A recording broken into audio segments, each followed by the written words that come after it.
Hello everyone. Today's lecture is on the process state transition diagram. What is the preemptive and non-preemptive CPU scheduling and some of the schedulers of the operating system. Process state transition diagram. Here is the first state is a new state. New state to ready state.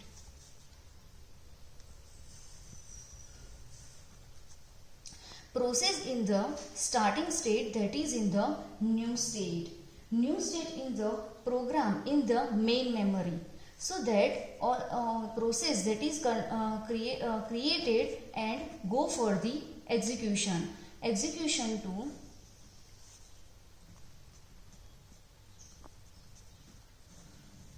go for the running state. Here is a use the CPU scheduler or dispatcher.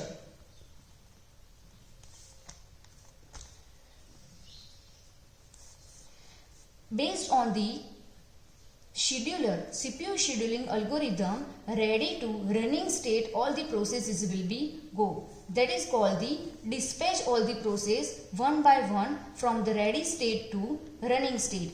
Running state means that is in the execution state. All the processes are in the main memory for the execution of operation.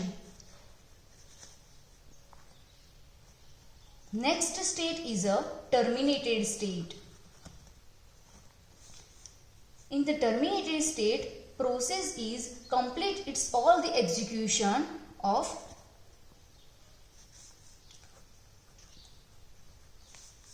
process. So, next one is the termination of the process is done when the completion of the process and in the running state of process, if any process wants some IO operation, so that will be a go for the IO request through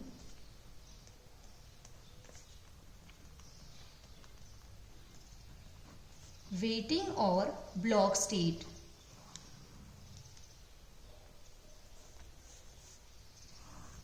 And then after, next is IO operation complete.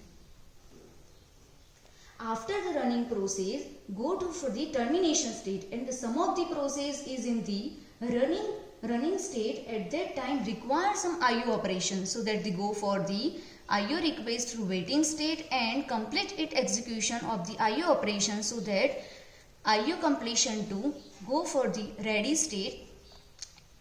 Based on the above, scheduler is main role is there, and go for the running state. Here is the all these 5 states are the main process state transitions diagrams. Next one is the suspend ready state.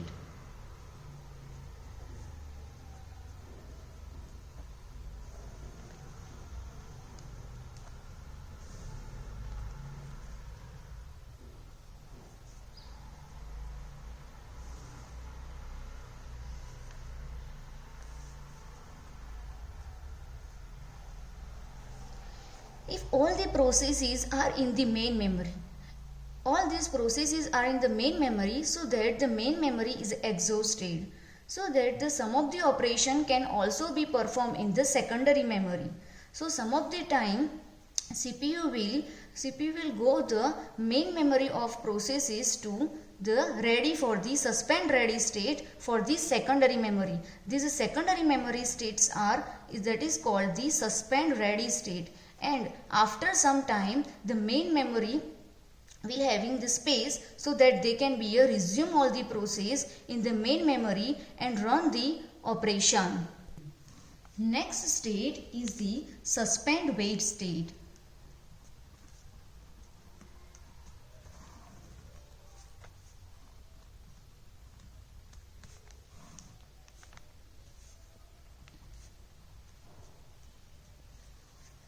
In the suspend wait state, some of the operations, all the operations, IO operations that are done in the main memory. so that all the operations are main memory, so that main memory can full, so that there will be a suspend for the some time, and that is called the suspend wait state in the secondary memory for some of the time. If the IO or in the suspend wait state also IO operation can be performed in the secondary memory. If completion of that suspend wait state, the process will go for the completed its execution or IO operation, but still they will be a go for the suspend ready state for some time, that is suspend ready state is in the secondary memory. From the suspend wait state to the resume state and resume state to IO operation complete to the ready state, they will be a go. Here new state, ready state, running state, termination state and waiting state, all these are the non-preemptive CPU scheduling steps or CPU scheduler that will be performed. If we can say that the preemptive CPU scheduling, then these will be a preemptive CPU scheduling. We can forcefully remove that process from the CPU, from the execution based on the time quantum, or we can say that the priority. If we can say that the preemptive CPU scheduling steps, in with this running to ready state based on the time quantum, they will be assigned the IO operation or some of the priority will be decided. Here is a non-preemptive CPU scheduling. What is the non-preemptive CPU scheduling? These are the steps is a non-preemptive CPU schedulings: new state, ready state, running state, termination state and waiting or block state. Non-preemptive CPU scheduling, if the process is in the running in the CPU that cannot be removed forcefully from the CPU, if the process wants the termination or IO operation, that can be done in the non-preemptive CPU scheduling. Means that this new state, ready state, running state and termination state and waiting state, we cannot forcefully remove that process. Here running to the termination state, completion of that process, running to waiting state, that process wants some IO operation, that can be by O1. That is the non-preemptive CPU scheduling steps. But if we go for the preemptive CPU scheduling, then what is the preemptive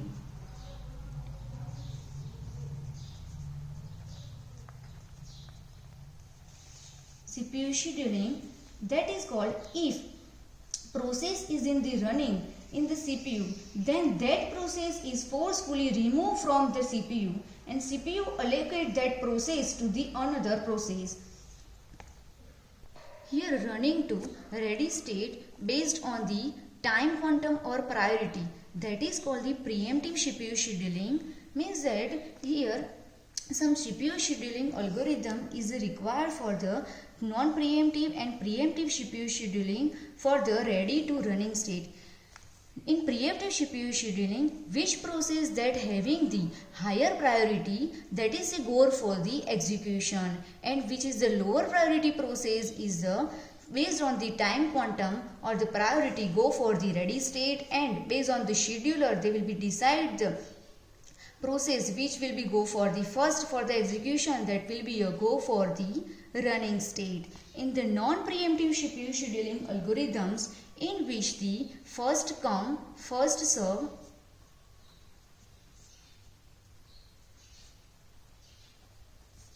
shortest job first, these all the algorithms are required in the non-preemptive CPU scheduling. And in the preemptive CPU scheduling, round robin,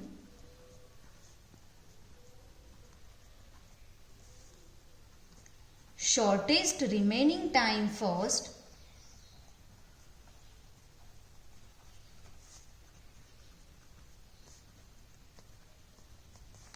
and priority based preemptive CPU scheduling.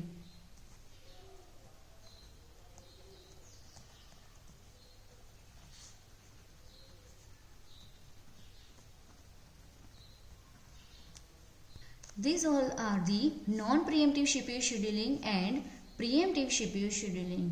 One thing is that in the suspend wait state, this process is in the secondary storage, but in the secondary storage also they will be perform the IO operation, not that process is a stop or waiting for some time.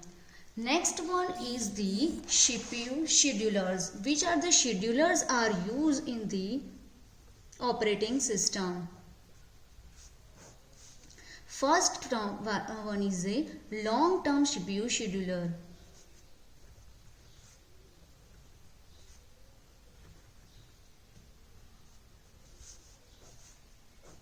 Long-term CPU schedulers means that process is in the new state to ready state. That is called the long-term CPU scheduler. In the long-term CPU scheduler, more number of process is in the ready state, so that the degree of multiprogramming is in the increasing. That is called the long-term CPU scheduler.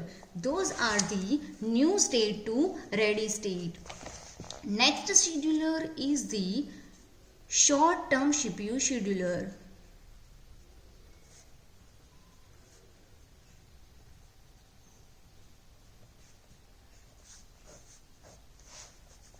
Short-term CPU schedulers in which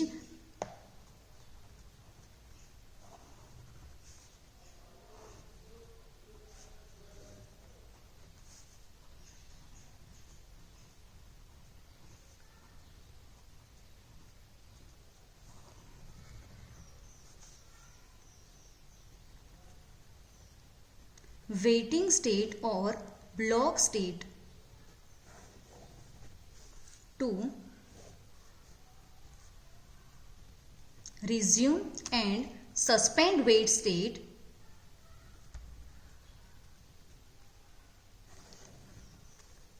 here suspend for some of the time. These all are the short term CPU scheduler. Here ready state to suspend ready state means that here some of the short time resume operation and ready operation that will be performed.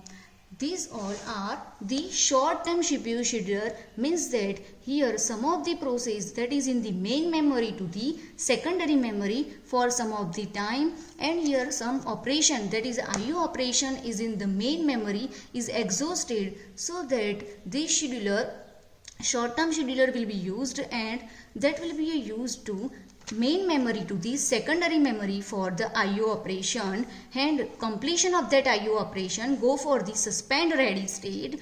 All these are the short term CPU schedulers. Here is a ready to suspend ready state and waiting or block state to suspend wait state. These are the short term scheduler work. Next one is a medium term scheduler.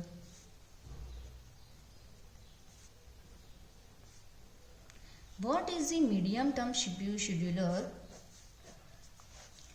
That is the ready state to running state. In the ready to running state, all the processes are in the main memory, that is go for the execution. For the ready state, that is called the ready state in the scheduler or dispatcher that is used.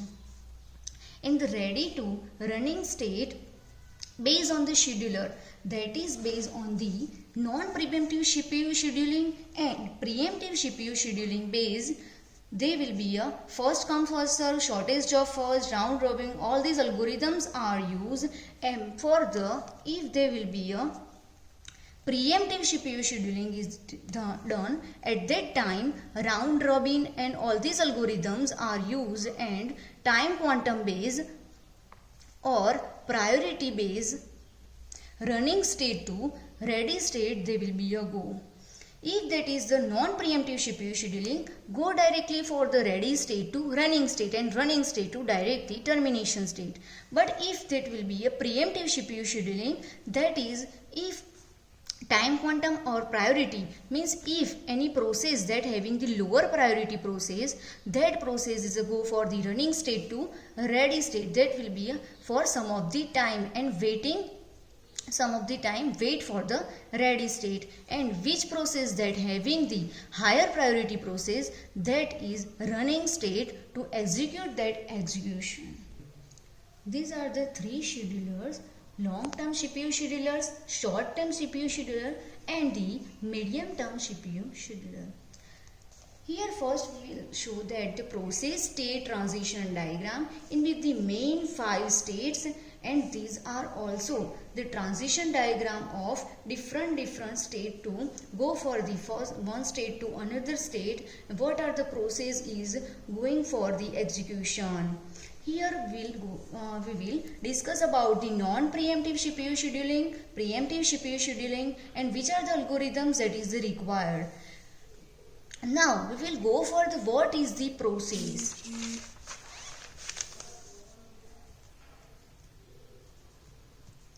There are the two types of processes is there, that is are running. Which types of processes is there that is running? That is the CPU time and IO time. Process which are the process perform the operation in the CPU, that is called the CPU time, and which are the processes are go for the input output operations, that process is that is called the IO time. But what is called the CPU bound and IO bound?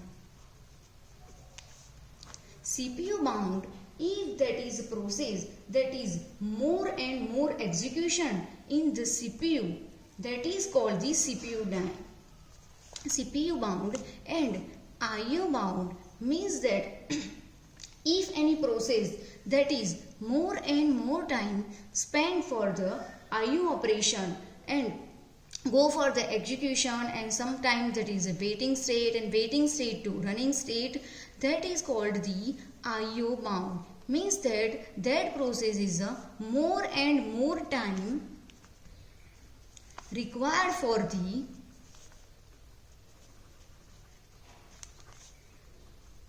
IO operation.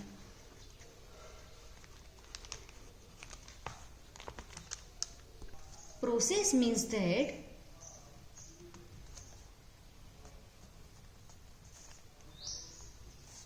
any program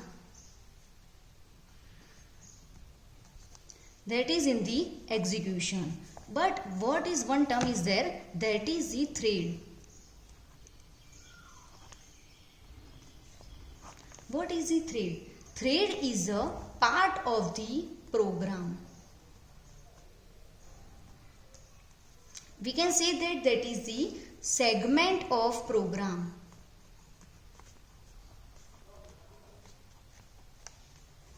Thread requires the least time of execution, and program or process that is the required the more time for the execution.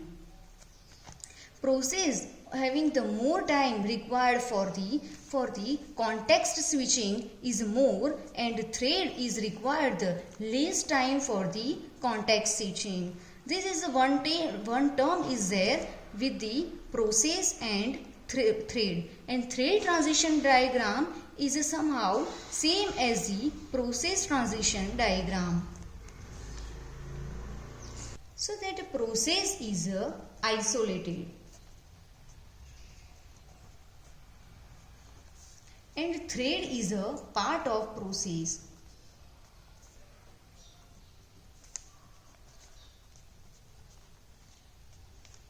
Running time of the process is the more, and thread running time is or execution time is less than the process.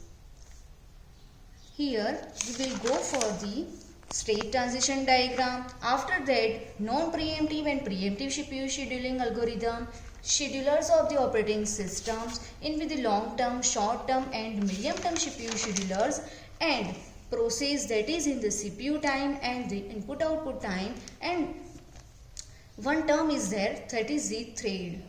Thanks for watching this video.